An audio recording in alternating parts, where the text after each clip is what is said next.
Tumama ang mga salita ng propesor na parang isang sampal sa mukha. Ano to? Isang biro? Itinuro ni Eduardo Castillo ang likuran ng lecture hall. Puno ng paghamak ang kanyang tinig. Ikaw, oo, ikaw na pilit nagtatago sa sulok na yan. Tumayo ka. Ngayon din, lumuob ang katahimikan sa buong silid. Bumangon si Marco Ramirez mula sa kanyang upuan. 19 na taon ng buhay ang nasa likod niya. Walang salitang lumabas sa kanyang bibig. Napabuntong hininga si Castillo na parang isang eksena sa dula. Hindi ka panipaniwala. May mga tumatanggap ng food stamp na ngayon ay sinusubukang unawain ang number theory. Umiling siya na kunway hindi makapaniwala. Ang mga tulad mo, kadalasan ay naglilinis ng sahig dito, hindi nakaupo sa mga upuang to. Sabihin mo nga, sino sa mga pusong mamon sa gobyerno ang nagpasya na karapat-dapat kang huminga ng parehong hangin ng mga tunay na eskolar? May ilang nahiyang tumawa sa paligid. Parang palakpak yun para kay Castillo. Pero tingnan mo kung ano ang susunod. Dahil sa humigit kumulang 70 segundo, makikita ng aroganting propesor na ito ang pagbagsak ng lahat ng itinayo niya.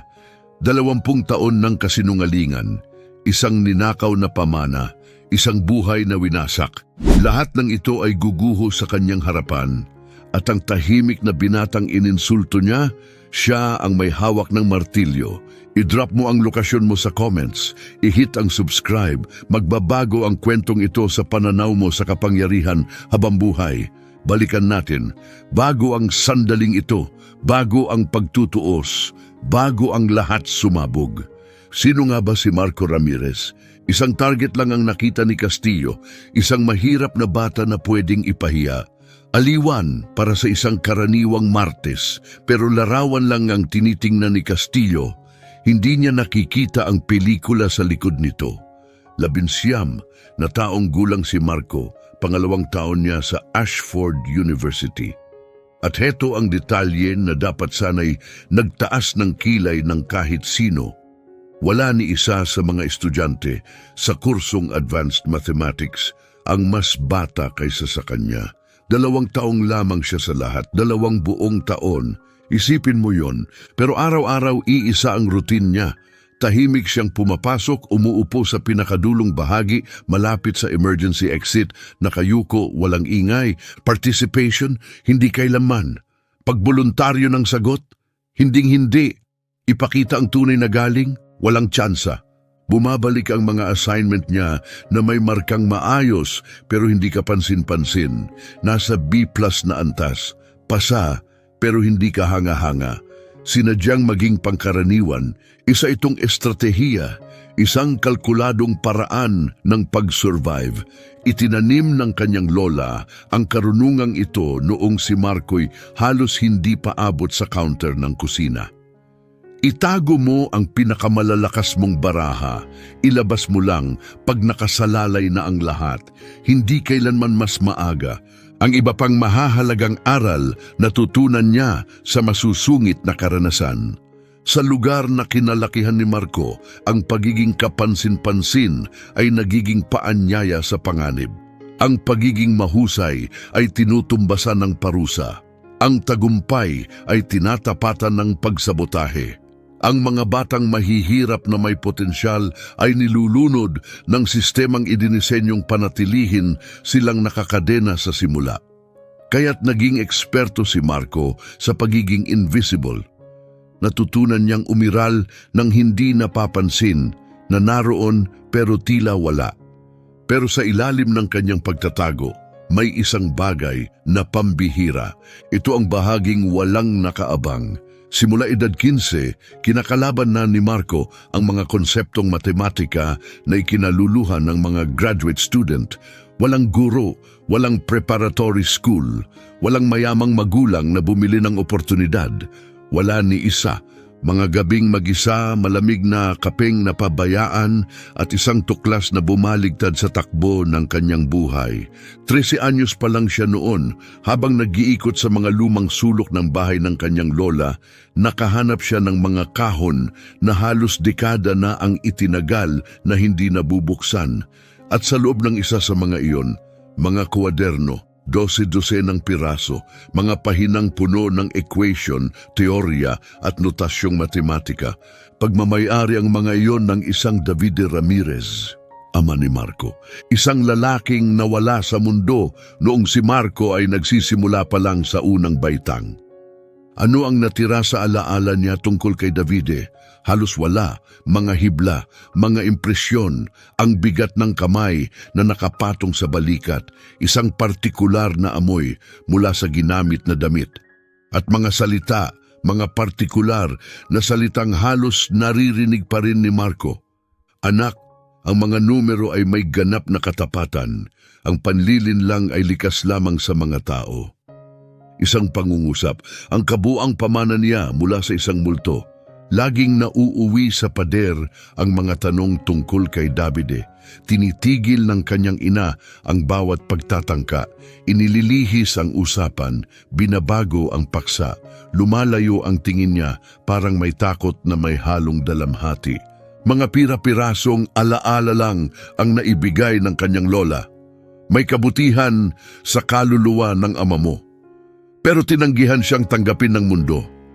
13 taon ng misteryo hanggang sa lumitaw ang mga kwaderno, hindi agad naunawaan ni Marco ang nasa harapan niya, mga matematikang lampas sa kanyang antas, mga simbolong hindi niya mabasa, mga konseptong hindi pa niya napag-aaralan, pero may humatak sa kanya, parang pagkilala kahit walang pag-unawa, koneksyon na walang paliwanag, kaya't nagsarili siyang matuto, gabi-gabi, taon-taon. Isang simbolo sa bawat hakbang, isa-isang nilinang ang isipan ng kanyang ama. Sa edad 15, nagkaroon ng malaking pagbabago. Mula sa pagbabasa, napunta siya sa pagbuo. Hindi na lang niya naiintindihan, nagsisimula na siyang lumikha. Sa edad 17, isa pang ebolusyon. Mga problemang hindi malutas ng mga estudyanteng kumukuha ng doktorado, ginagawang ensayo lang ni Marco. Sa edad 19, nakamit niya ang tagong kasanayan. Sa loob ng mathematics program ng Ashford, kakaunti lang, kung meron man, ang maaaring tumapat sa kanyang galing. At wala ni isa ang may ideya, isang karaniwang estudyante, ang tingin ng mga propesor, isang tahimik na iskolar na bata ang tingin ng mga kaklase, isang anak na masipag mag-aral ang tingin ng kanyang ina. Itinago ni Marco ang kanyang kakayahan na parang sensitibong lihim ng gobyerno, lihim, ligtas, naghihintay ng tamang sandali.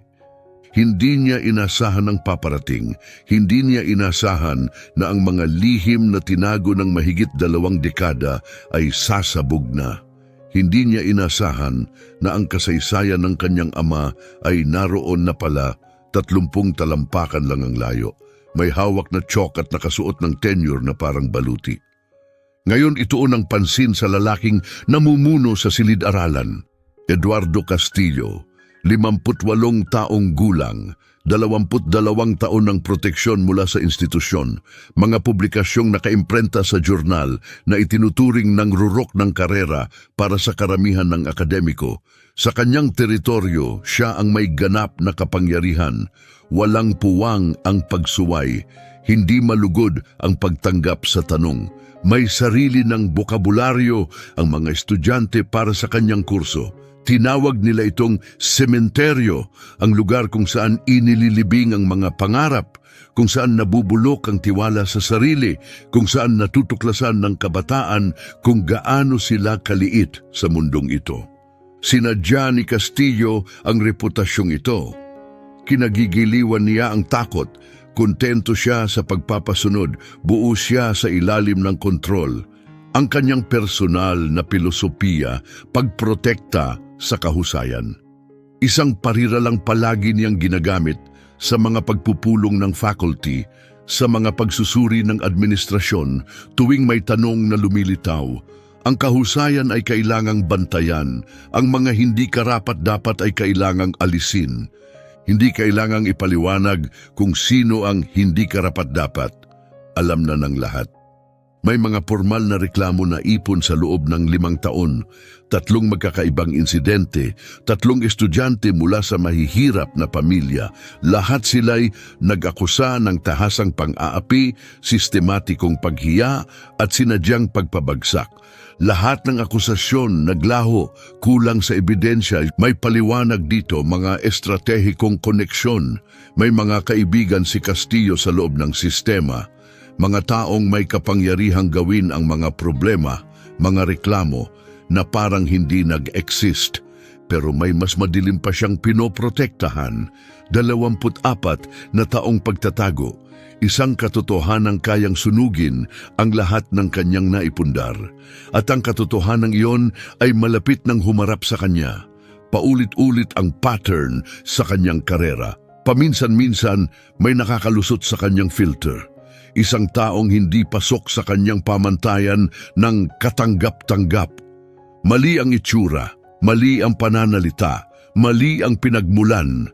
Kapag nangyari iyon, may activated protocol, pampublikong pagtanong na planado para sa matinding kahihiyan, mga asignaturang imposibleng ipasa, mga pagsusuri na nakadisenyong itulak palabas ang estudyante. Pare-pareho ang resulta. 20 taon ng matagumpay na pagpapatalsik. Ang mga biktima nawawalan ng tiwala sa sarili, humihinto sa pag-aaral, lumilipat ng eskwela, nawawala sa kanyang mundo. At pagkatapos naramdaman niya ang kasiyahan, naprotektahan ng kahusayan, napanatili ang kanyang teritoryo. Alam ba ni Castillo na si Marco Ramirez ay isang pambihirang nilalang? Wala. Alam ba niyang ang tahimik, kapuspalad na binatilyong ito ay may dalang kakayahang lampas sa kanyang imahinasyon? Wala. Alam ba niyang ang batang ito ay may taglay na kakayahang namana mula sa isang taong sinira niya 2 dekada at 4 na taon na ang nakalilipas? Wala. Davide Ramirez, ang amang halos hindi maalala ni Marco. Oktubre 15 ang petsa, 2:00 ng hapon ang oras. Sa silid 248 ang tagpuan. Walang pinagkaiba ang pagpasok ni Marco. Bag na nakasabit sa isang balikat, nakatungo ang paningin at halos walang presensya. Inupuan niya ang dati niyang pwesto. Pinakamalayong distansya mula sa harapan, laging nakaposisyon malapit sa mga posibleng labasan. 40 estudyante ang nasa silid, karamihan ay mga advanced student mula sa mayayamang pamilya. Mga pamilyang kayang maglipat ng 50,000 dolyar kada taon nang walang problema. Si Marco ang kakaiba, scholar, may part-time na trabaho sa campus. Nagtatrabaho sa warehouse sa gabi para punan ang kakulangan sa tulong pinansyal. Hindi siya kailanman nagreklamo, palaging present, laging kumpleto ang requirements, palaging tahimik. Nasa unahan na si Castillo, may hawak na chalk. Pero may kakaiba ngayong araw. May tensyon sa hangin. Magandang araw sa inyong lahat. May pait sa kanyang tinig, isang bagay na nagpatuwid ng mga likod sa buong silid. May aliw tayo ngayon. Nagtinginan ang mga estudyante. Ang aliw sa klase ni Castillo ay laging kasunod ng pagdurusa. Laging ganun. At dumating ang ngiting yon, yung klaseng ngiti na nagpapakulo ng instincts para tumakbo. Naghanda ako ng espesyal na hamon, materyales na iningatan ko ng maraming taon. Lumapit siya sa pisara at nagsimulang gumuhit gamit ang chalk. Ang sino mang makalutas nito ay makakakuha ng karagdagang puntos, sapat para sa perpektong marka ngayong semestre. Walang ibang konsiderasyon. Nagkagulo agad ang bulungan sa silid, garantisadong perpektong marka, walang president sa kasaysayan ng klase. May mga kondisyon siyempre. Tumigil ang bulungan. Kapag sinubukan mong lutasin pero nabigo ka, automatikong bababa ang marka mo. Buong kategorya, walang apela, walang exemption. Tahimik ang buong klase, walang nagboluntaryo. Isa-isang tiningnan ni Castillo ang mga mukha, parang may hinahanap. Natagpuan ang target sa dulong sulok. Ginoong Ramirez. Parang lumubog ang sikmura ni Marco. Kailangan ng kumpirmasyon. Tahimik ka buong semestre, palaging nasa anino. kaunting ambag, parang may tinatago ka. Lahat ng estudyante ay tumingin sa kanya. Tumayo ka, lumapit ka rito, ipakita mo ang kakayahan mo. Sumunod si Marco, kahit bawat hakbang ay parang palakas ng palakas ang bigat. Ramdam niya ang 40 pares ng mata na tila tinutulak siyang bumagsak. 40 saksi na nag-aabang sa kanyang pagkatalo. Iniabot ni Castillo ang chalk. Nang magdikit ang mga daliri nila, malamig ang pakiramdam. Ang equation na ito ay mula pa noong 1986. Pinagpuyatan na ito ng buong mathematical community, mga doctoral candidate, mga batikang akademiko, lahat na bigo. Lumapit si Castillo at binulungan si Marco ng may bahagyang ngiti. Ayon sa assessment ko, tatagal ka ng 30 segundo, pinakamahaba na yon. Pagkatapos, bumalik ang lakas ng kanyang tinig para sa buong klase. May 5 minutong oras ka, ipakita ang kaya mo o umalis ka sa universidad ngayon din. Humarap si Castillo sa pisara at sinimulang isulat ang equation. Ang equation na magiging dahilan ng pagbagsak ng sarili niyang karera. Sumigaw ang chalk sa ibabaw ng pisara habang kumalat ang nilalaman na parang impeksyon. Isang masalimuot na estruktura ang unti-unting nabuo. Palalim ng palalim ang hirap sa bawat antas. Isang binagong Diophantine equation kung saan sadistikong nagkakabuhol ang mga variable. Umatras si Castillo mula sa pisara, nakapulupot ang mga braso at buong yabang na ipinakita ang kanyang kasiyahan. Nagsisimula na ang oras. Nakatutok ang atensyon ni Marco sa unahan at may kakaibang nangyari sa kanyang isipan. Dapat ay nalamon siya ng takot. Dapat ay basang-basa na ng pawis ang kanyang damit. Dapat ay blangko na ang kanyang isip. Ang pagsuko ang pinakalohikal na hakbang. Aminin ang pagkatalo. Bumalik sa upuan. Mabuhay. Pero ibang direksyon ang tinatahak ng kanyang mga neuron. May pinto sa kanyang alaala ang biglang bumukas. Rumagasa ang mga imahe, mga pahinang 1,000 ulit na niyang pinag-aralan, sulat kamay ng kanyang ama, isang partikular na petsang nakasulat sa sulok. Oktubre 1994, nandoon ang equation na ito sa mga kwaderno. Biglang naglaho ang buong lecture hall. Hindi na mahalaga ang 40 pares ng matang humuhusga. Nawala ang ngiti ni Castillo sa dilim. Wala nang natira kundi mga marka ng chalk sa pisara at isang tinig mula sa kabilang buhay. Anak, ang mga numero ay may ganap na katapatan.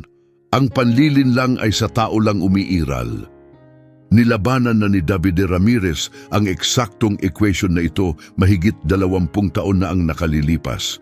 Sa mga pahinang walang ibang nakakita, naroon ang kanyang pakikidigma sa mga simbolo.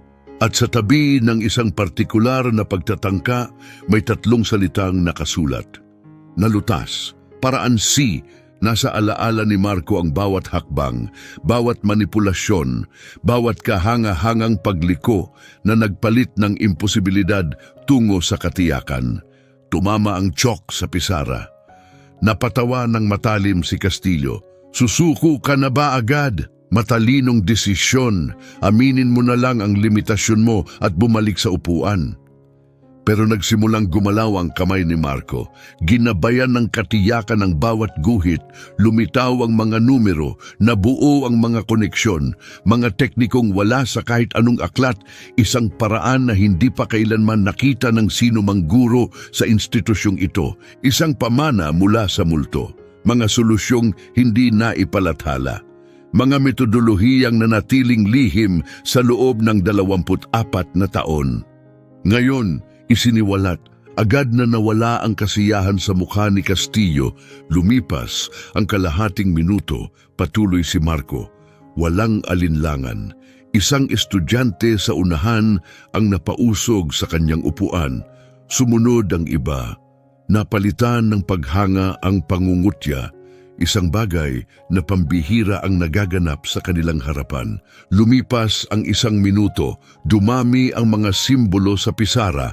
May estrukturang umusbong mula sa kaguluhan. Lumapit si Castillo, nanlalamig ang mukha, mabilis ang galaw ng mata sa mga lumilitaw na hakbang. Anong teknik? Paanong? Saan mo to nakuha? Walang sagot si Marco. Walang paliwanag. Walang pag-aalinlangan. Walang lingon pabalik. 70 segundo, ibinaba ang chalk sa lalagyan. 2 hakbang paurong, hinarap ang klase. Tapos na, kabuuang 74 na segundo. 40 taon ng kabiguan sa larangan ng matematika, binura sa oras na mas maikli kaysa paggawa ng kape. Iproseso mo yan.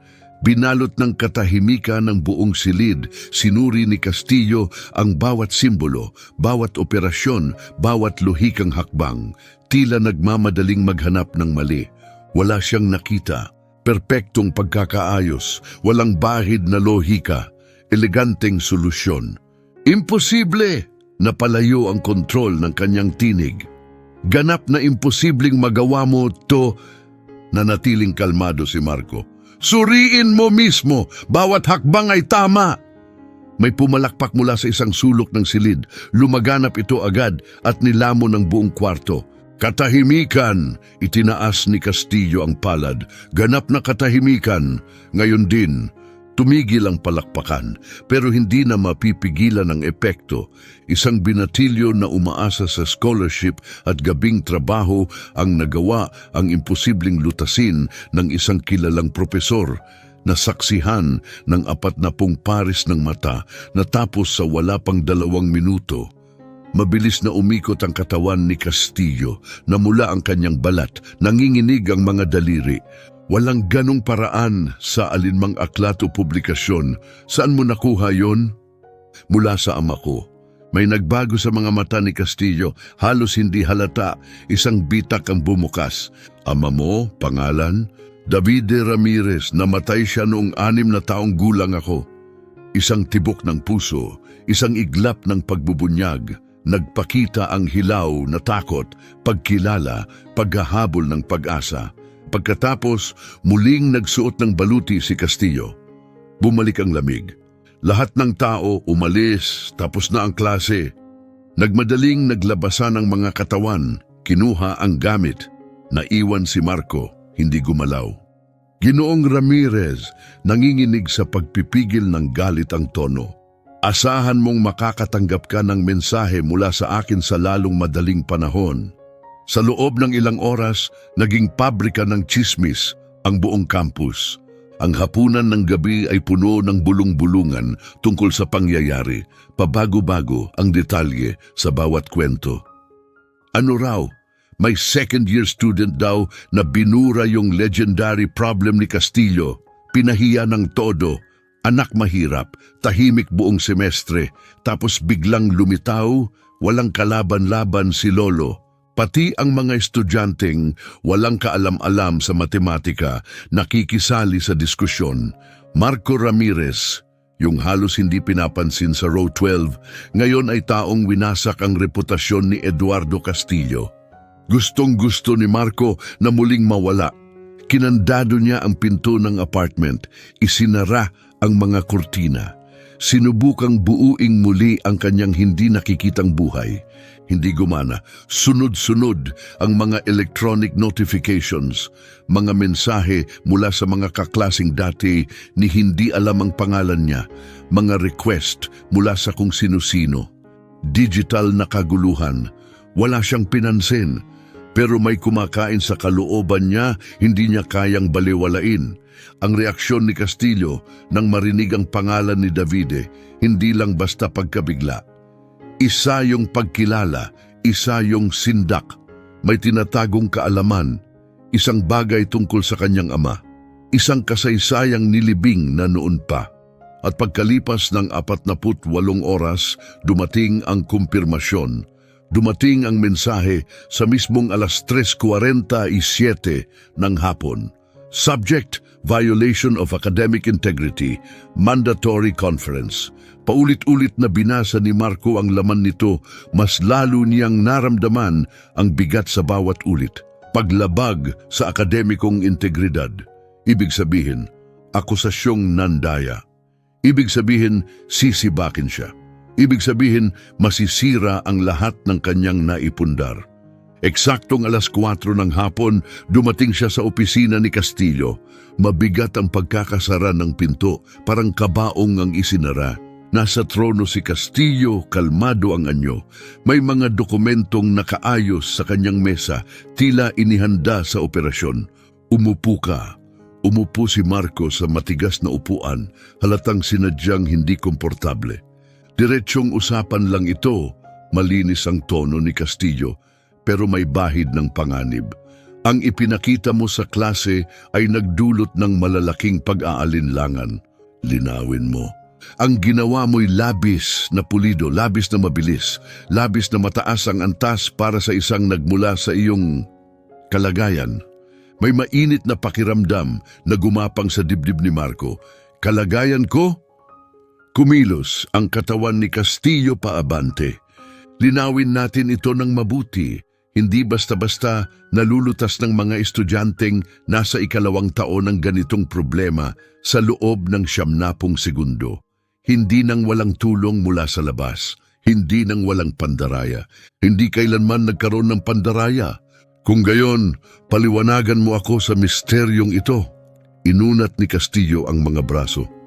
Ipaliwanag mo kung paanong isang kabataang gaya mo mula sa pabahay ng gobyerno, pagod sa trabaho sa bodega, halos hindi makaraos sa pera, ay nagawang lutasin ang isang hamon na bumigo sa mga profesional na matematikong sa loob ng 40 taon. Nanatiling kalmado ang anyo ni Marco, pero sa loob niya'y kaguluhan. Ipinaliwanag ko na sa klase, itinuro ito sa akin ng tatay ko. Oo, ang yumaong ama mong matematikong.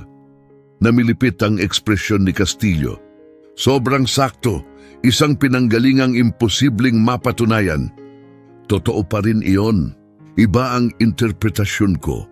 Kinuha ni Castillo ang isang dokumento mula sa kanyang maayos na tumpok ng papel.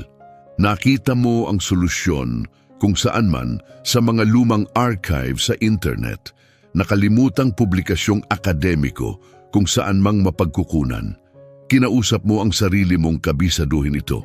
Tinansya mo ang tamang oras para ipakita ito at isinagawa mo ang isang palabas sa klasiko. Iniusog niya ang isang papel sa ibabaw ng mesa. Ito ay formal na paratang ng paglabag. Ipapadala ito sa opisina ng administrasyon ngayong araw. Tiningnan ni Marco ang dokumento, kitang-kita ang pangalan niya sa itaas, nakakalat sa buong pahina ang mga salitang pandaraya at paglabag. Mayroon kang 14 na araw para patunayan ang sarili mong inosente. Ang ekspresyon ni Castillo ay parang sa isang mabangis na hayop. Sa totoo lang, imposibleng misyon niyan, kasunod niyan ay pagpapatalsik at isang permanenteng tala sa iyong academic record. Ang kinabukasan mo, baka mag-alok na lang ang bodega ng training para sa pamamahala. Nanginig ang mga kamay ni Marco pero kalmado pa rin ang boses niya. Nasa mga notebook ng tatay ko ang pamamaraang iyon. Matematika ang larangan niya. Iyon mismong ekwasyon ang pinagtuunan niya ng pag-aaral. May nabago sa likod ng maskara ni Castillo, isang sandaling pagbunyag. Ang mga notebook na ito, ang tatay mo, ano ang pangalan niya? Davide Ramirez. Sandaling gumuho ang maskara, nayanig ang pagkakakubli. Hindi kilala, masyadong mabilis ang sagot, masyadong halata ang depensa. Buhay niya ang matematika, giit ni Marco. Napakatalino niya, lahat ng nakakakilala sa kanya. Hindi kilala, tapos na ang usapang ito. Biglang tumayo si Castillo, tapos na ang pulong, darating ang opisyal na abiso sa loob ng 2 araw.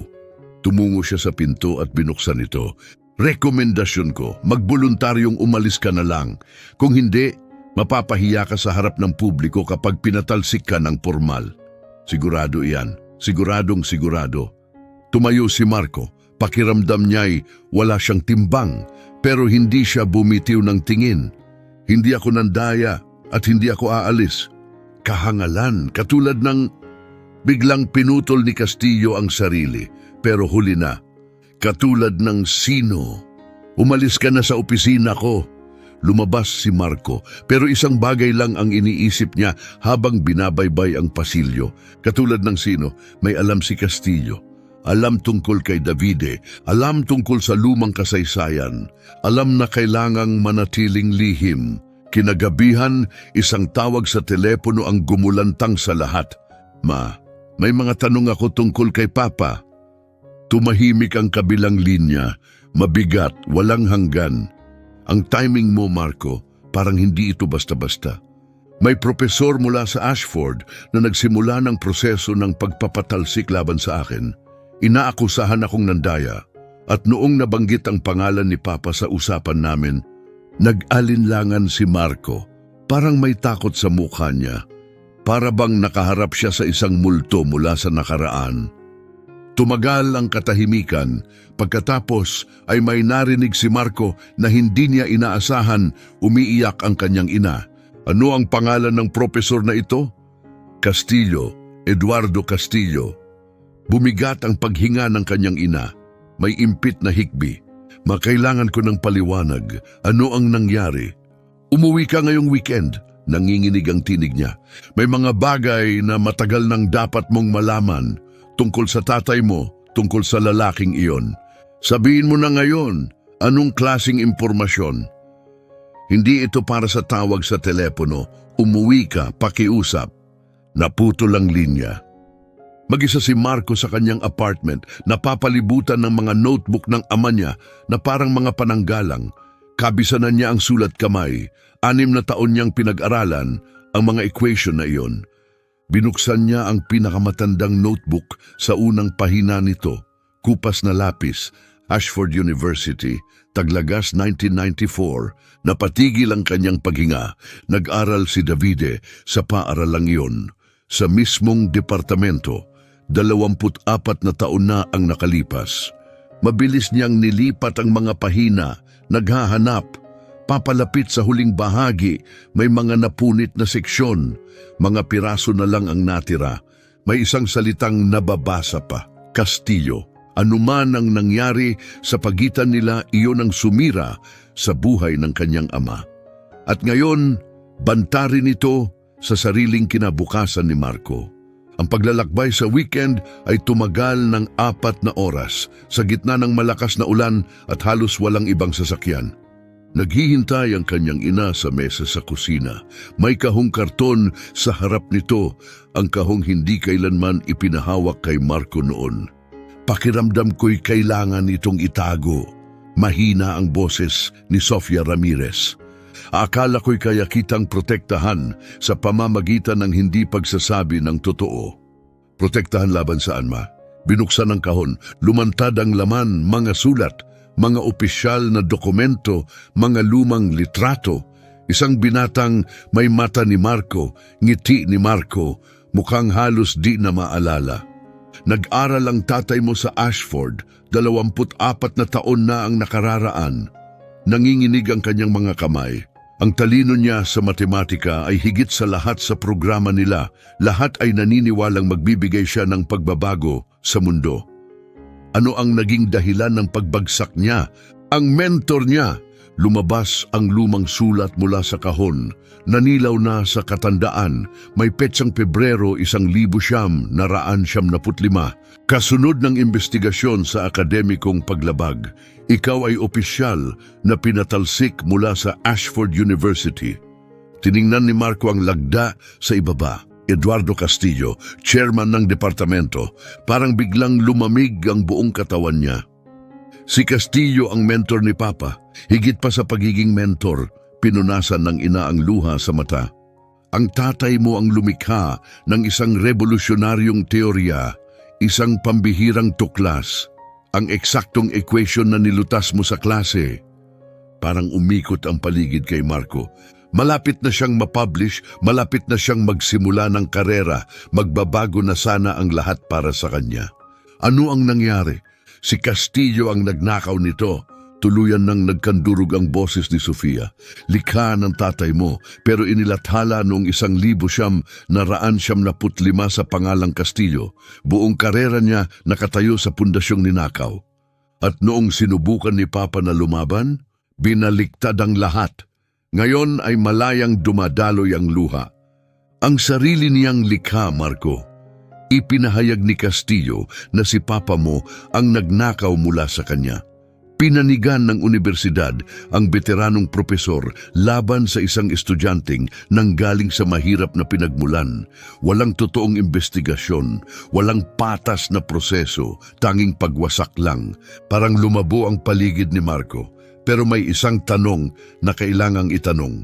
Paano namatay si Papa, Ma? Ibinaling ni Sofia ang tingin sa mesa. Pakiusap, kailangan kong malaman. 6 ka pa lang noon. Tuluyang nabasag ang kanyang tinig. Sinubukan niyang bumangon muli, nakahanap ng trabaho, nagpakasal kami, ipinanganak ka. Tumigil siya sandali, humugot ng lakas. Pero kinain siya ng kawalang katarungan. Ang katotohanang ang pinakamatinding ambag niya ay nasa pangalang hindi kanya. Sa wakas, tumingin siya kay Marco. Nag-iwan siya ng sulat. Sinabing wala na siyang lakas lumaban, panalo na ang sistema.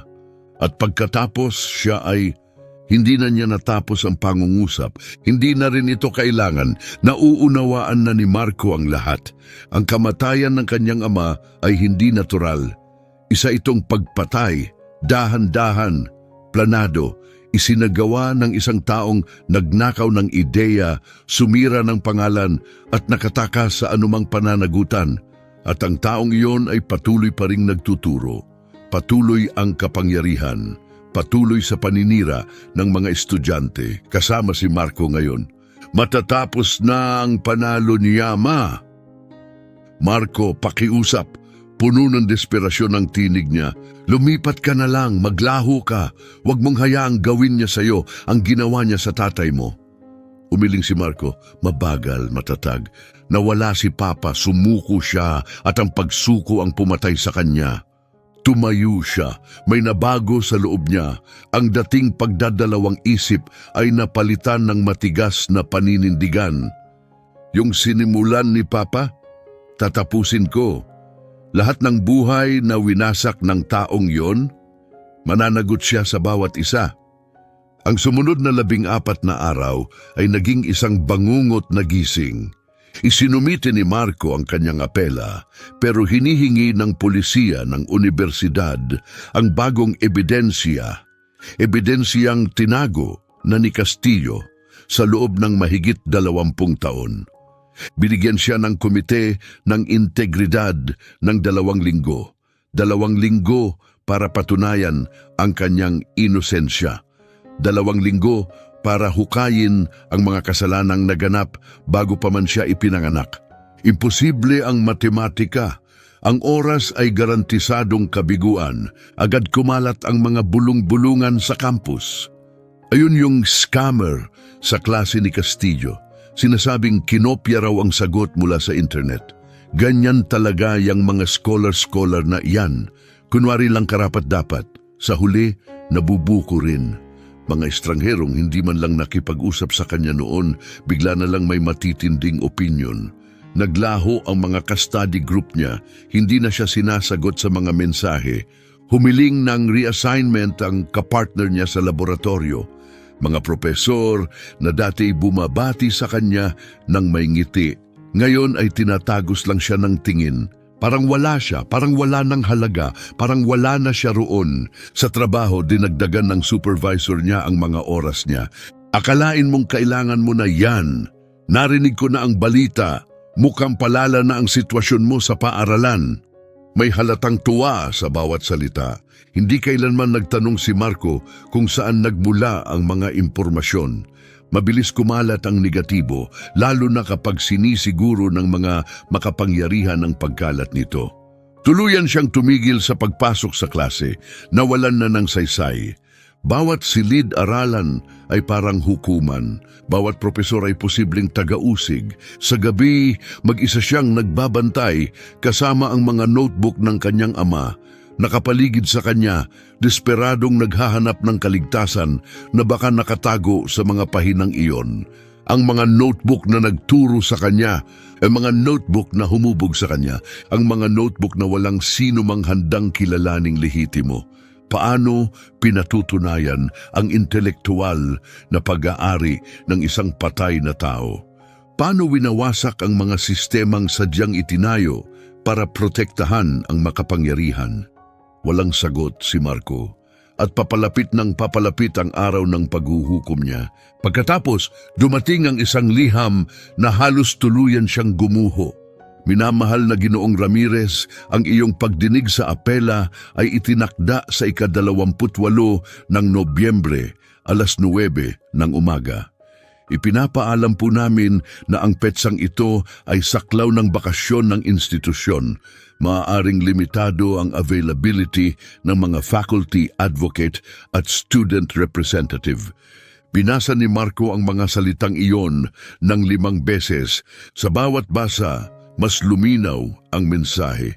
Sadyang itinakda ang pagdinig niya sa gitna ng bakasyon ng Thanksgiving. Walang tao sa campus, walang saksi, walang makakakita, hindi hustisya ang pakay. Pagpapatupad ng sentensya, sinubukan ni Marco ang bawat posibleng paraan ng paglaban, bawat maaaring lapitan.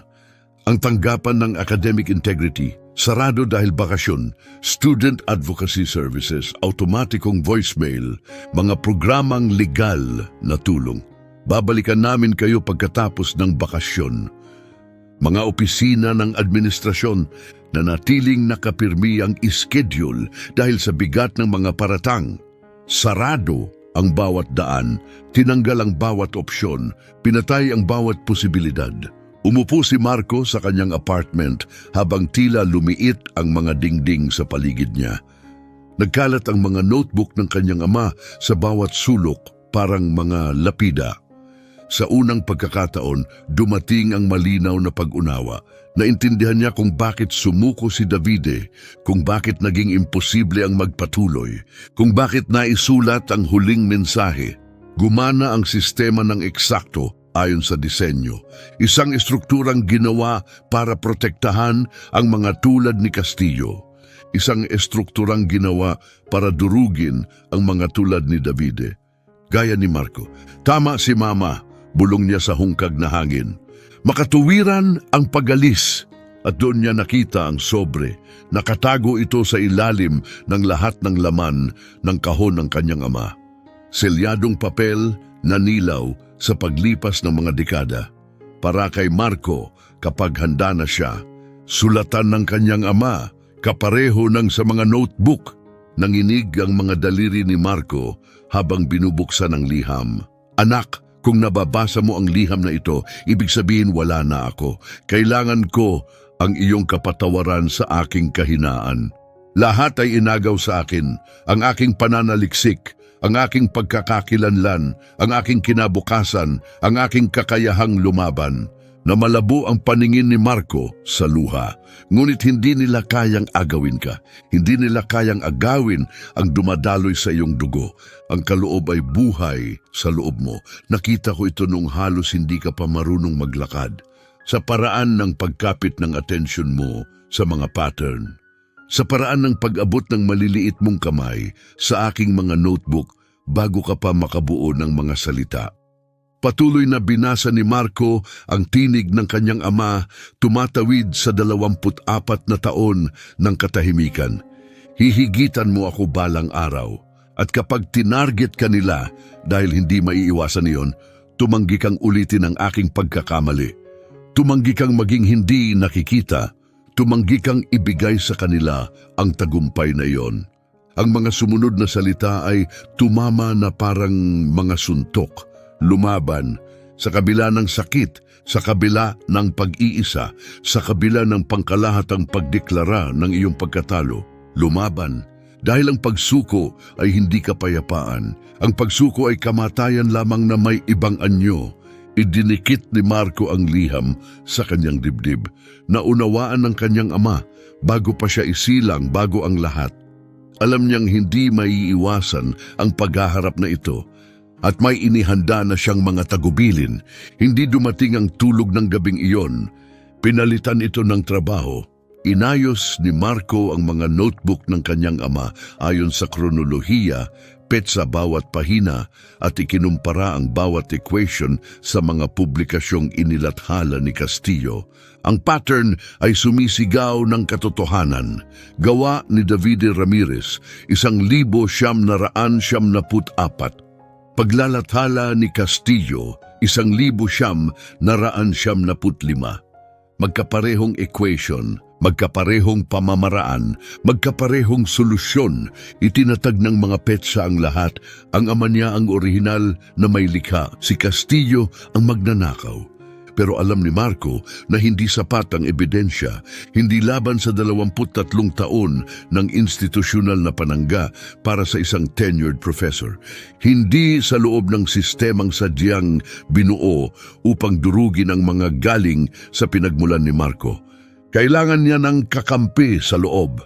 Isang taong may kredibilidad, isang taong hindi kayang patahimikin ni Castillo. Binuksan ni Marco ang laptop at pinuntahan ang faculty directory ng Ashford.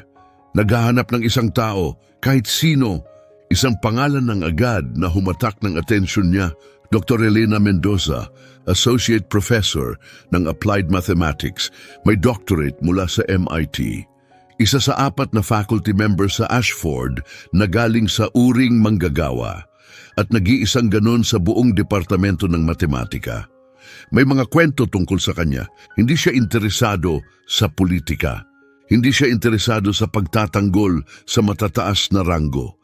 May reputasyon siyang pumapasok sa laban na iniiwasan ng iba. Tiningnan ni Marco ang oras, 5:47 a.m. Masyado pang maaga para tumawag pero maayos lang ang mag-email. Nagsimula siyang mag-type. Dr. Mendoza, ako po si Marco Ramirez. Hindi pa po tayo nagkakakilala pero lubos ko pong kailangan ng tulong ninyo. Inakusahan ako ni Professor Castillo ng pandaraya. Pero hawak ko ang ebidensyang may tinatago siyang lihim sa loob ng 24 na taon. Isang bagay na may kinalaman sa tatay ko, David Ramirez. Kayo na lang po ang huling pag-asa ko na ipadala ang mensahe. Nagsimula ang paghihintay. Ang bawat minuto ay naging 1 oras. Ang bawat oras ay tila walang katapusan. Si Dr. Elena Mendoza ay may 46 na taong gulang na may kredensyal mula sa MIT. Mga publikasyon sa mga journal na pinapangarap ng karamihan sa mga matematikong.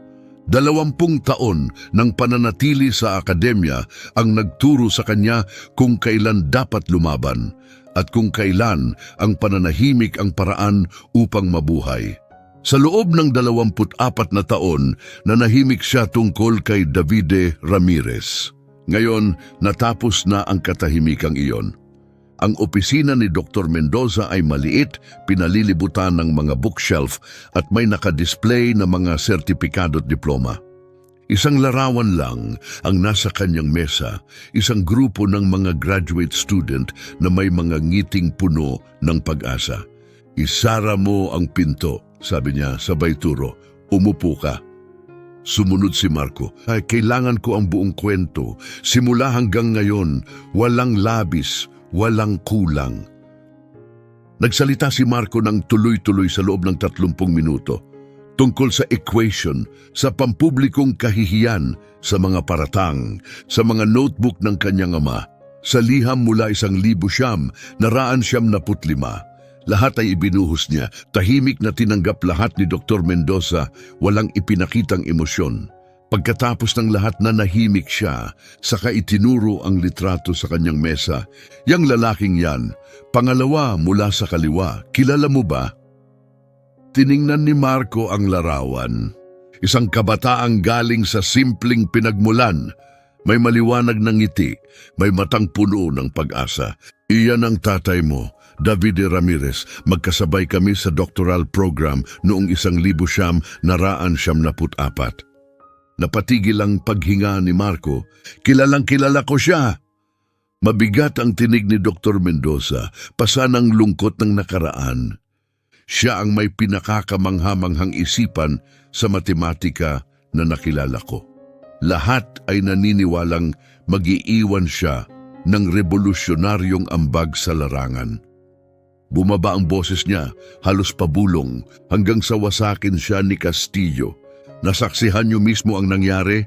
Bawat sandali, tumayo si Dr. Mendoza mula sa kanyang upuan at lumapit sa bintana, nakatalikod kay Marco.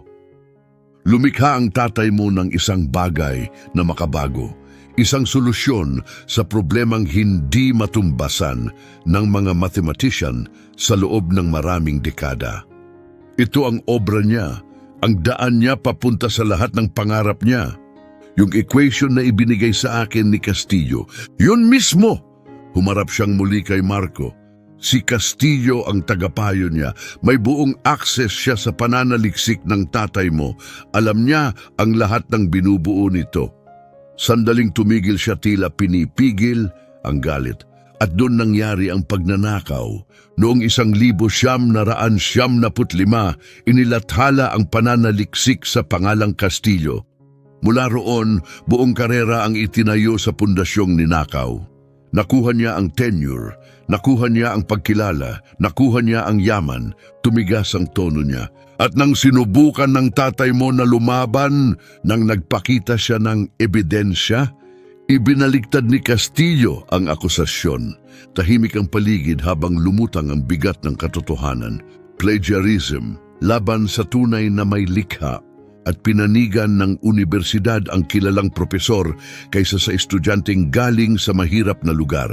Walang totoong investigasyon, walang makatarungang proseso, tanging pagkawasak lang. Ramdam ni Marco ang init na umaakyat sa kanyang dibdib. Nasaksihan niyo ang lahat, pwede kayong nagsalita. Alam ko! Nag-crack ang tinig ni Dr. Mendoza. 22 taong gulang lang ako noon, isang babaeng galing sa kahirapan na pilit lang pinapayagang manatili sa isang departamentong halos hindi ako tanggap. Ang pagsasalita ay nangangahulugang isuko ang lahat. Nagtagpo ang kanilang mga mata. Dala-dala ko yan sa loob ng 24 na taon, sa umaga, sa gabi. Sa bawat pagdaan ko kay Castillo sa koridor, bumabalik ang alaala ng katahimikan ko. Pero bakit kayo tumutulong ngayon? Dahil pagod na ako sa pagiging duwag. Bumalik siya sa kanyang upuan. At dahil may bagay ka ngayon na hindi kailanman nagkaroon ng ama mo. Ano iyon? Ebidensyang hindi na kayang itago. Bumunot siya ng folder mula sa drawer ng kanyang mesa. Nang matanggap ko ang mensahe mo, nagsimula akong mag-imbestiga. Pinuntahan ko ang mga archive ng universidad. Sinuri ko ang mga record ng departamento. Mga dokumentong inakalang lubog na ni Castillo habang panahon. Binuksan niya ang folder. Ipinagkalat ang mga dokumento sa ibabaw ng mesa. Tingnan mo ito muna. Itinuro niya ang isang naninilaw na form. Isang research proposal, inihain ng tatay mo noong Oktubre, 1974. Sinuyod ni Marco ang bawat detalye. Klaro ang pangalan ng kanyang ama, tiyak ang pagkakasulat ng kanyang methodology. May petsang mas maaga ng ilang buwan kaysa sa anumang publikasyon ni Castillo. Ngayon naman ito. Ipinakita ang isa pang dokumento, isang formal grievance, inihain ng ama mo noong Pebrero 1975. Direktang akusasyon na ninakaw ni Castillo ang kanyang pananaliksik. Binasa ni Marco ang bawat salita, ang tinig ng kanyang ama, nakapreserba sa kupas na papel. Ang sakit at galit ikinulong sa formal na wika. 24 na taon na palang umiiral ang dokumentong yon. Ano ang naging resulta? Pero alam na niya ang sagot. Tinanggihan, kulang daw sa ebidensya, humigpit ang panga ni Dr. Mendoza. At 14 na araw pagkatapos noon, pinatalsik siya. Matagal nang umiiral ang ganitong pattern. May bahid ng panganib sa boses ni Marco. At walang naging kapalit. 24 na taon ng pagiging untouchable. Hanggang ngayon, yumuko si Dr. Mendoza papalapit sa mesa. Ang mga notebook ng iyong ama ang susi. Kailangan patunayan na totoo ang mga ito. Patunayan na walang peke o pineke. Mawawala ang buong paninindigan ni Castillo sa oras na mangyari yon. Paano mapapatunayan ang pagiging totoo nito? Hindi mula sa atin. Kailangan ng panlabas na beripikasyon, isang tao na may kredibilidad na imposibleng questionin ng anumang institusyon. Kinuha niya ang telepono sa mesa. Ang mentor ko sa doktorado, si Dr. Alessandro Vargas, Emeritus Faculty ng MIT, nominado para sa Fields Medal. Marahil siya ang pinakarespetadong isip sa matematika sa buong bansa. Kapag siya ang sumuporta sa kakayahan mo, mawawala lahat ng pagtutol. Makikipagtulungan ba siya? Hindi tiyak. 71 taong gulang na siya, halos retired na. Kadalasang tinatanggihan ng mga imbitasyon. Nagsimula siyang magdial, pero sa ganitong sitwasyon, isang pagkakataon para itama ang 24 na taong kawalang katarungan, pwedeng magkaroon ng pagbubukod. Tumunog ang telepono, minsan, 2, may sumagot. Pira-piraso lang ang narinig ni Marco mula sa usapan ni Dr. Mendoza. Alessandro, si Elena ito. Oo, alam kong matagal na. Kailangan ko ng malaking pabor. Isang kaso ng akademikong pagnanakaw, 24 na taon na itinago. Nasa harapan ko ngayon ang anak ng biktima, may kasiguruhan, buong kasiguruhan. Ramirez ang pangalan niya, anak ni Davide Ramirez. Mahabang katahimikan mula sa kabilang linya. Pagkatapos ay nagbago ang ekspresyon ni Dr. Mendoza. Bumalot ang pasasalamat sa kanyang mukha. Darating ngayong gabi ang mga materyales. Salamat na natapos ang tawag. Gumagawa si Dr. Vargas ng panel para sa pagsusuri, 3 mathematicians, isang independent assessment, may 48 oras kang maghanda. Sa unang pagkakataon, sa loob ng ilang linggo, may konting pag-asa si Marco. May posibleng problema ba? Isa sa miyembro ng panel, si Dr. Roberto Santos mula Princeton, nasa Ashford siya noong 1974. Biglang bumaba ang temperatura sa dibdib ni Marco. Kilala niya ang ama ko? Posible, pareho sila ng doctoral program. Naging seryoso ang mukha ni Dr. Mendoza. Hindi pa malinaw ang papel niya. Maaaring saksi siya o kaalyado ni Castillo. Imposibleng malaman sa ngayon. Tumayo si Marco, 48 oras, 3 eksperto sa matematika, isang pagkakataon lang. Tumango si Dr. Mendoza. Kapag matagumpay, babagsak ang buong paratang ng panlilinlang. At kapag pumalpak, hindi na niya kailangang tapusin ang pangungusap. Malinaw ang lahat ng panganib. Nobyembre 26, alas 9 ng umaga. Isang conference facility sa downtown Ashford. Neutral na teritoryo. Walang opisyal ng paaralan. Walang kinalaman si Castillo. 3 mathematicians at si Marco. Wala nang iba. Naupo ang panel sa isang mahabang mesa. Mag-isa sa harap nila si Marco. Nasa gitna si Dr. Alessandro Vargas, 71 taong gulang, emeritus ng MIT, nominado para sa Fields Medal. Ang kanyang puting buhok ay nagbibigay diin sa kanyang matalim na titig, isang presensya na nagpapaliit sa lahat ng tao sa silid. Sa kanyang kaliwa, si Dr. Lucia Herrera, 55 taong gulang, galing sa Stanford, eksperto sa cryptography. May reputasyong hindi nagpapalusot at hindi tumatanggap ng kahit anong dahilan. Sa kanyang kanan si Dr. Roberto Santos, 62 taong gulang, guro sa Princeton, nakatuon sa number theory, at ngayon lang naintindihan ni Marco ang kahalagahan, Ashford graduate, batch 1995. Ang taon kung kailan winasak ang kanyang ama. Walang ipinakitang emosyon si Santos, kaalyado o kalaban. Hindi matukoy. Sinimulan ni Dr. Vargas ang pagpupulong. Ginoong Ramirez, malinaw ba sa iyo ang layunin ng pagsusuring ito? Opo, sir. Nandito kami upang alamin ang tunay na kakayahan sa matematika. Kung ang equation na iyon ay nalutas dahil sa tunay na galing o dahil sa panlilinlang. Manatiling kalmado at walang emosyon ang tono ni Vargas. Wala kaming interes sa magiging resulta, hindi kaligtasan, hindi kapahamakan. Ang layunin namin, katotohanan ang motibasyon namin. Tumango si Marco bilang pag-unawa. Magaling, magsisimula na tayo. Lumabas ang unang hamon, elliptic curve analysis, antas ng graduate school. Uri ng problemang nagpapakita ng tunay na pagkakaiba ng mga seryosong matematiko sa mga karaniwang estudyante. Itinaas ni Marco ang lapis. Sandaling nanginig ang kanyang kamay. Ang bigat ng lahat ay bumagsak sa kanyang balikat, ang pamana ng kanyang ama, ang sariling kaligtasan, 24 na taong itinagong katotohanan at saka lumitaw ang tinig na iyon. Boses ng kanyang ama, ang pariralang dala-dala niya mula pagkabata. Ang mga numero ay may ganap na katapatan, anak. Tao lang ang marunong mandaya. Huminto ang panginginig, nagsimulang magsulat, natapos ang unang problema, 43 minuto. Inaasahang oras ng pagkumpleto, 70 minuto. Tumaas ang kilay ni Dr. Herrera, may isinulat siyang tala. Lumabas ang ikalawang problema, modular arithmetic na may halong cryptographic applications, mas mataas na antas ng komplikasyon, mas malalaking hamon. Nakita ni Marco ang isang eleganteng solusyon, isang shortcut na wala sa karaniwang mga aklat. Isang pamamaraan na galing sa mga notebook ng kanyang ama. 1 oras at 8 minuto.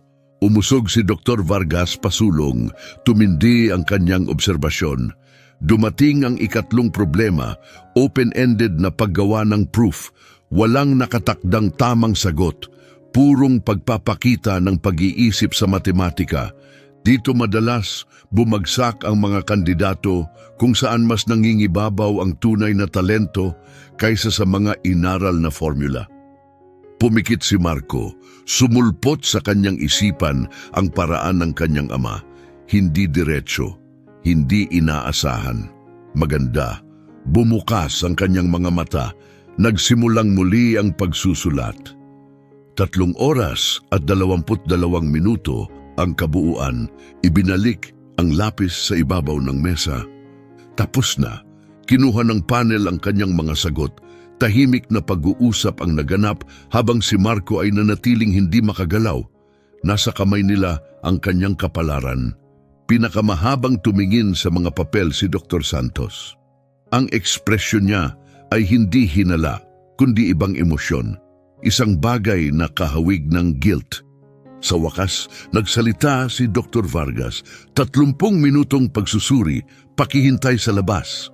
Lumabas si Marco sa pasilyo, naghihintay doon si Dr. Mendoza. Ang resulta? Hindi pa alam, walang laman ang kanyang tinig. Ibinigay ko ang lahat, wala nang kaya pang idagdag. Nagpatuloy ang paghihintay, ang 30 minuto ay naging 45, pagkatapos 60. Bawat segundong lumilipas ay parang may hatol. Pagkatapos ay bumukas ang pinto. Mag-isa si Dr. Santos na lumabas. May kakaiba sa kanyang ekspresyon. Parang may nais ilabas. Ginoong Ramirez, pwede ba kitang makausap ng pribado? Nanigas si Dr. Mendoza, pakiusap. Nanginginig ang boses ni Santos. Personal ito. Sumunod si Marco sa isang sulok ng pasilyo. Malayo sa mga pintuan, malayo sa makakarinig. Hindi makatingin si Santos sa kanyang mga mata. Ang ama mo, kilala ko siya. Huminto ang tibok ng puso ni Marco. Magkasama kami sa parehong doctoral program noong 1974. Siya ay... Napalunok si Santos. Siya ang pinakamahusay sa aming lahat, pinakamagaling na isipan sa matematika na nakilala ko. Alam ng lahat na may pambihirang kinabukasan siyang naghihintay. Ano ang nangyari? Si Castillo ang nangyari. Nanginginig ng malinaw ang mga kamay ni Santos. Lumikha ang ama mo ng isang revolusyonaryong ideya, inangkin ito ni Castillo. Sinabing siya ang may gawa. Alam mo ito? Alam naming lahat ito. Sa wakas, tumingin si Santos. Nagniningning ang luha sa kanyang mga mata.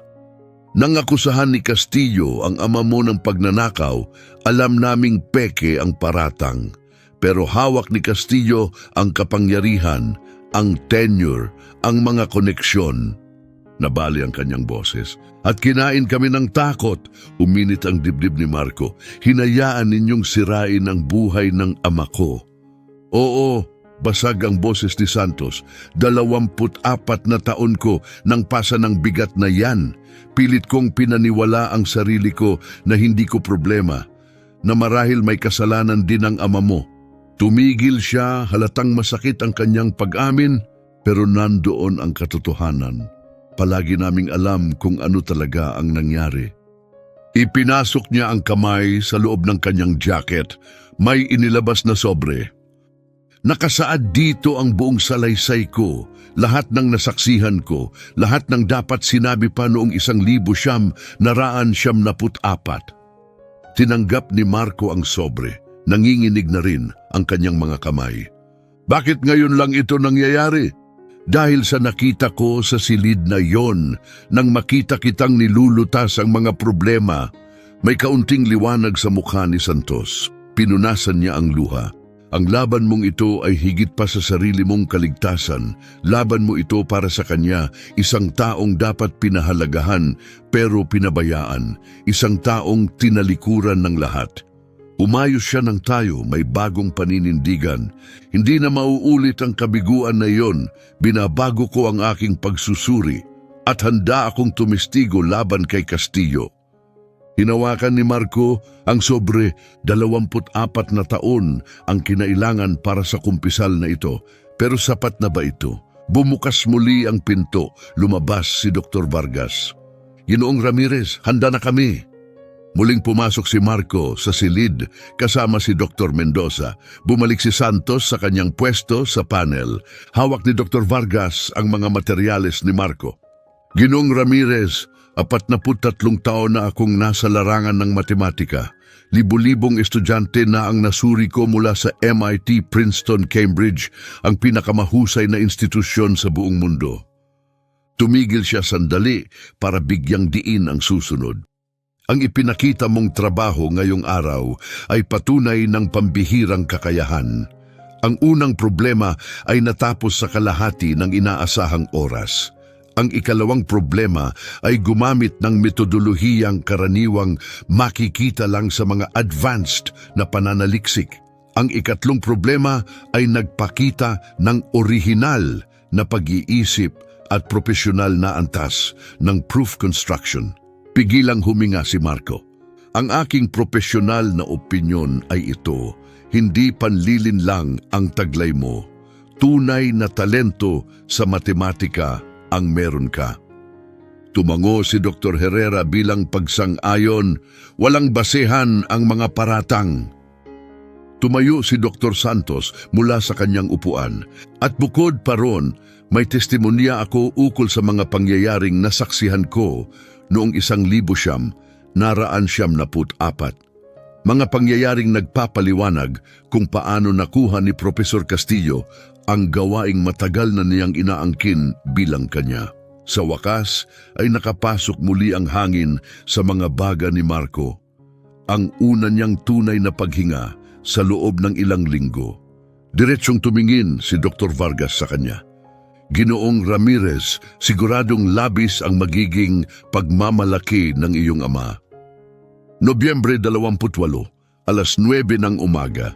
Sa loob ng gusali ng administrasyon ng universidad. Ang silid para sa pagdinig ay malamig, formal at sinadyang nakakatakot. Sa isang panig nakaupo sina Marco, Dr. Mendoza at isang tambak ng ebidensya.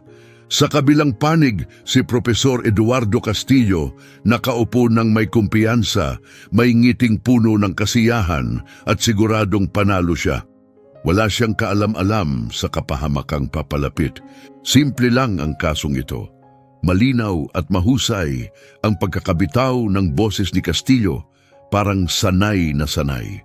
Nagpasa si Ginoong Ramirez ng solusyon na imposibleng magawa ng isang undergraduate student ng mag-isa. Tumanggi siyang ipaliwanag kung paano niya ito nakuha. Ang tanging makatuwirang paliwanag ay pandaraya. Ipinatong niya ang mga palad sa ere, parang ayaw man ngunit kailangan. Wala akong kasiyahang nakukuha mula sa sitwasyong ito, pero may mga pamantayan ang Ashford at dapat ipatupad ang mga pamantayang iyon. Lumipat ang atensyon ng dekano. Ginoong Ramirez, ano ang iyong tugon? Tumayo si Marco, matatag ang kanyang tinig. Walang pandarayang naganap. Imposible ito dahil ang metodolohiyang ipinakita ko ay nagmula sa personal na mga notebook ng aking ama. Mga dokumentong may petsang 1,000 na 974. 12 buwan bago inilathala ni Profesor Castillo ang kaparehong material sa ilalim ng kanyang pangalan. Bahagyang nagbago ang kumpiyansang ekspresyon ni Castillo. Tutol ako! Posibleng pineke lang ang mga notebook. Kung gayon, ipaliwanag mo ito. Tumayo si Dr. Mendoza at inilapag ang isang dokumento sa mesa. Ito ay panukalang pananaliksik na isinumite ni Davide Ramirez sa Departamento ng Matematika ng Ashford noong Oktubre 1974. Ang eksaktong metodolohiyang inilathala ni Professor Castillo sa sumunod na taon ay malinaw na nakasaad dito. Isang pangalawang dokumento ang inilagay kasunod.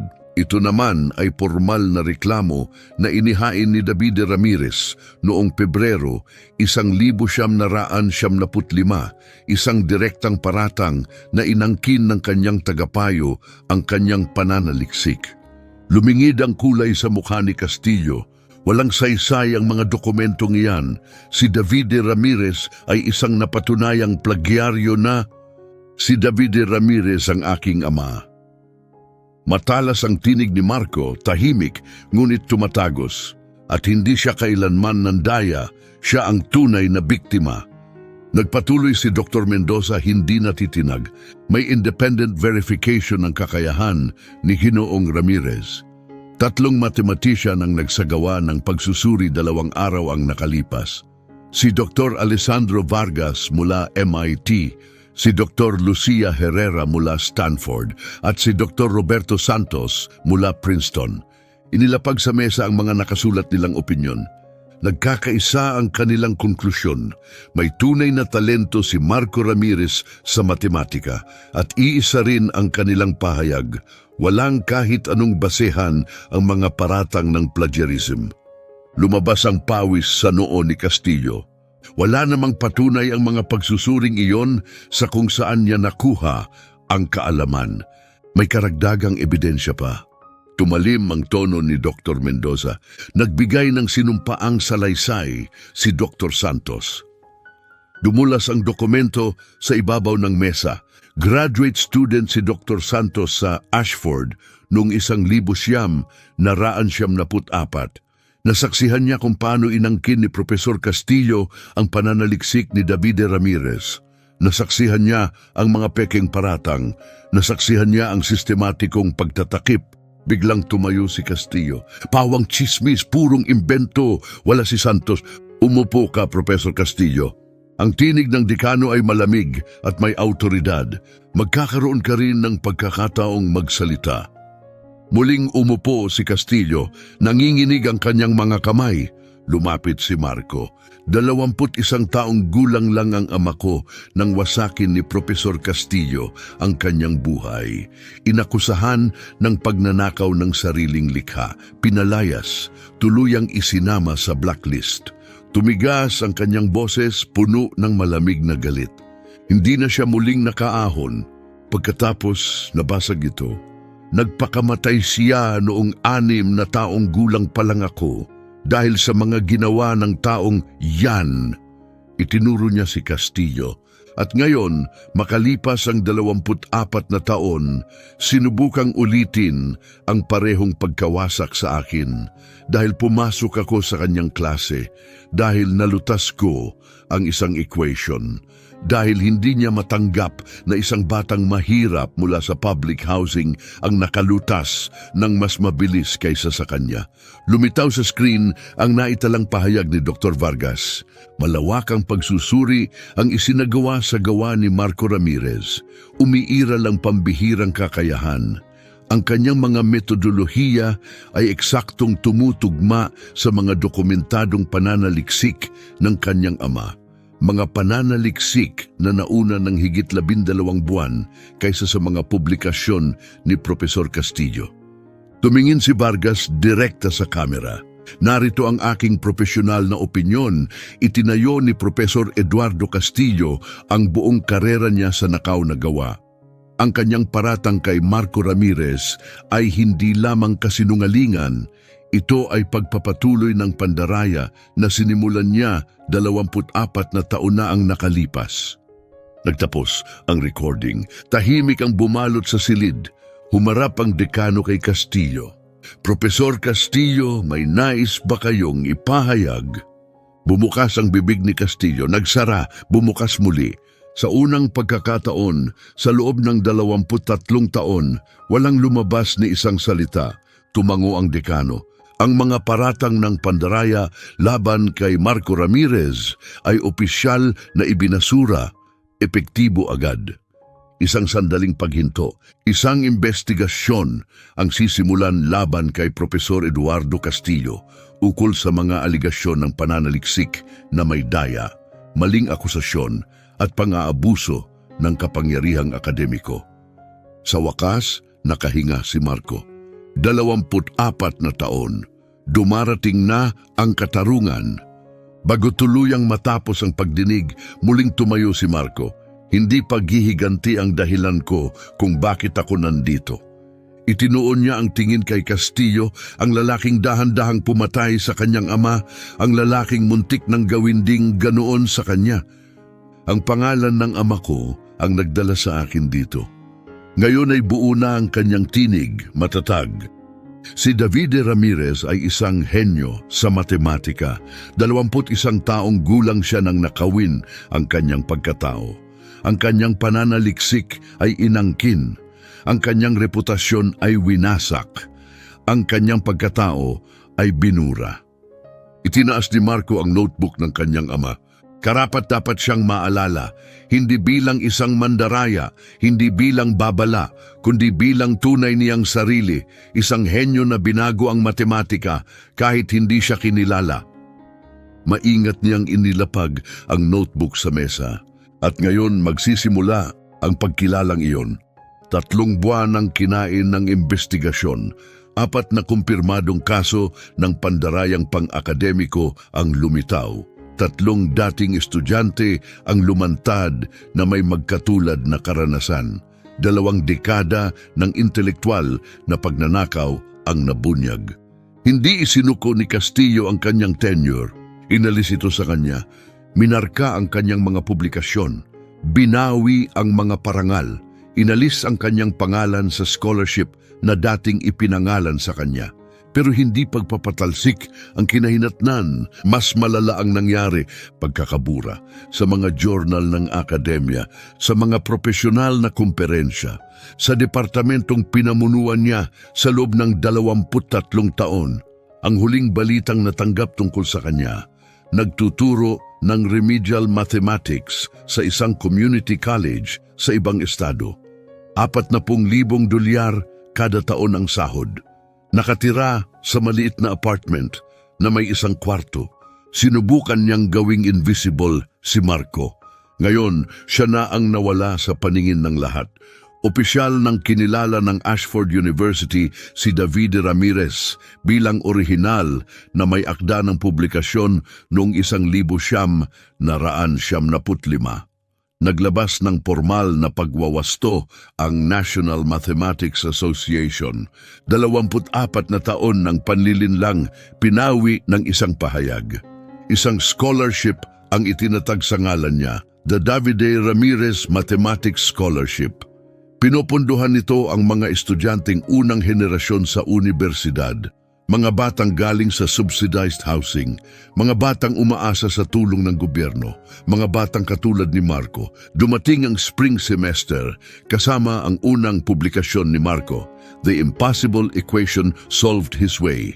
Ang dedikasyon para sa aking ama, si Davide Ramirez, na siyang unang nakalutas nito, na nagturo sa akin na ang mga numero ay hindi nagsisinungaling, na karapat-dapat sa higit pa sa ibinigay sa kanya ng buhay.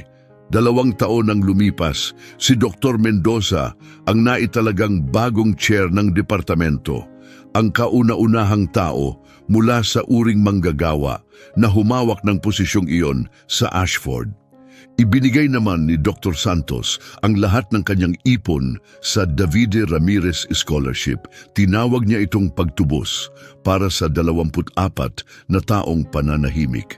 Nagpatupad ang Ashford ng bagong sistema ng independent oversight para sa mga kasong may kinalaman sa integridad ng akademya.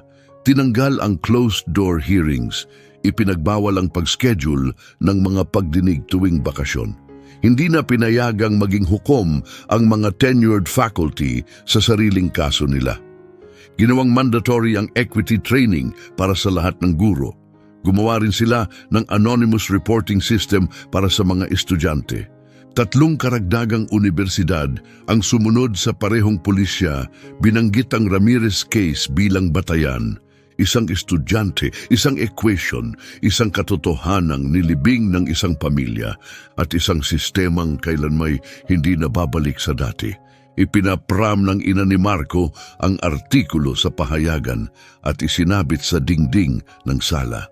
Estudyanteng lokal na bunyag ang dekadang panlilinlang, ipinaglaban ang alaala ng ama.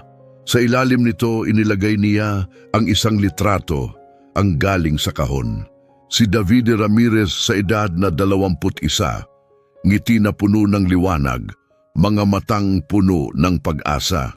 Sa wakas nakita rin, 12 buwan nang lumipas, si Marco ay nasa harapan ng isang silid-aralan. Hindi na bilang estudyante, kundi bilang teaching assistant. Sa parehong silid kung saan sinubukan siyang ipahiyan ni Castillo, sa parehong pisara kung saan nalutas ang imposibleng equation. Ngunit iba na ang enerhiya ngayon. Sa pinakahuling row, sa isang sulok, may nakaupong sophomore. Tahimik, invisible, isang batang may scholarship tulad ni Marco noon. Pagkatapos ng klase, nilapitan siya ni Marco. May tunay kang kakayahan, kita sa mga sagot mo. Nagulat ang estudyante, ba napansin mo? May laging nakakakita. Ngumiti si Marco. Minsan may mga susubok sirain ka. Pero minsan may mga tao ring andyan para buhatin ka. Iniabot niya ang isang notebook sa estudyante, kopya ng gawa ng kanyang ama.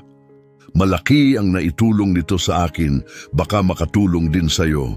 Ito ang tunay na kwento, hindi matematika ang paksa, kapangyarihan.